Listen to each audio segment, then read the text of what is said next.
Technocracy is an often misconstrued ideology based around the rule of technical experts or technocrats. Today, Cyan the Mechanist will explain technocracy. So how would you define technocracy? I describe technocracy as a method of governance over people or things by technical experts, also known as technocrats. This can be anyone from an economist, an engineer, a sociologist, etc. Why do you prefer this style of leadership? When it comes to governments, especially in states, which are usually an outdated form of government, the heads of state or representatives are certainly preferring to fit around a political bias of an uneducated majority, and rather than pass pragmatic and functional policies, which obviously can be proven to work effectively, even in a partial technocracy such as the Monti government in Italy. Though, even here, they can see several short-term advances in the economy, mainly solving the huge crisis at the time. Not to mention within China, most of the governments itself are made up of technocrats, including Hu Jintao himself, who had a doctorate in economics and engineering. While I disagree with the government's not allowing for more technocratic influence within the government and economic strong-arming across Europe and the rest of the world, it's hard to deny it is definitely a step forward to true technocratic governments. Do you believe in a completely pragmatic government rather than one formed by ideals? Naturally, using the personal views and subjective input such as morals and what isn't a right is frankly petty in comparison to important aspects of governance, such as the defense of one's community and economy. They should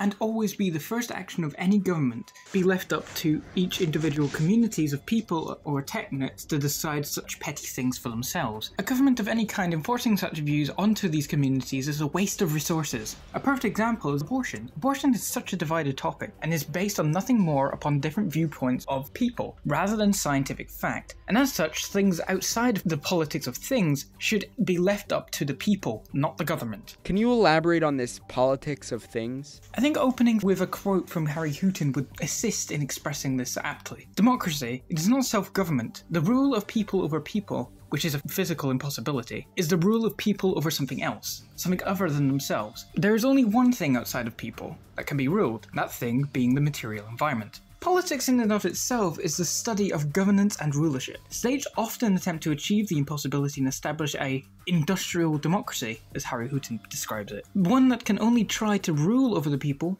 through a politics of man, but also the material, the politics of things, which is not only unjust, as a rulership over people is taking away things that they themselves have inherently, starting with their right to self-autonomy, but also outdated and based around biases of man rather than objective fact. Would it be fair to say that technocracy is a form of governance rather than a set of policies? I'd say so, yes. Do you think it's likely that technocracy will happen within the next 10 years, at least in some parts of the world? Oh heavens no, a complete or meritocratic style technocracy would be centuries or, if we're lucky, decades in the making. Though with the economic issues across the world, it would not surprise me to see more partial technocracies like China or Italy spring up within several years. Interesting. So how do you think technocracy could be implemented? What steps would you take to form a technocratic government? While a large amount of radical change would be needed, whether it be through inevitable technological decentralization, through a revolution, or through dual authority, I'm just a supporter of all three.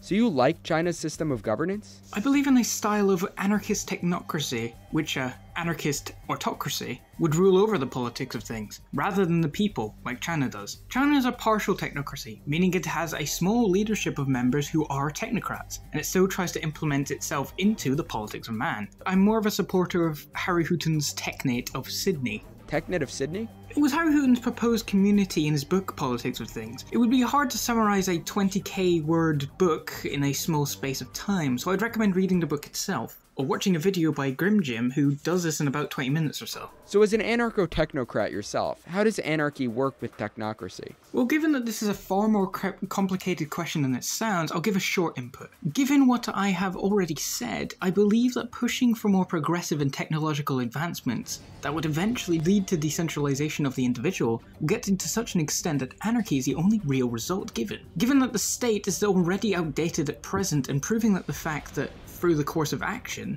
will result in loss of faith of the state. Do you have any closing thoughts? Aside from following me on my Twitter, Cyan the Mechanist, @awomanist, as well as watching out for my YouTube channel under the same name in the future. No, nothing really.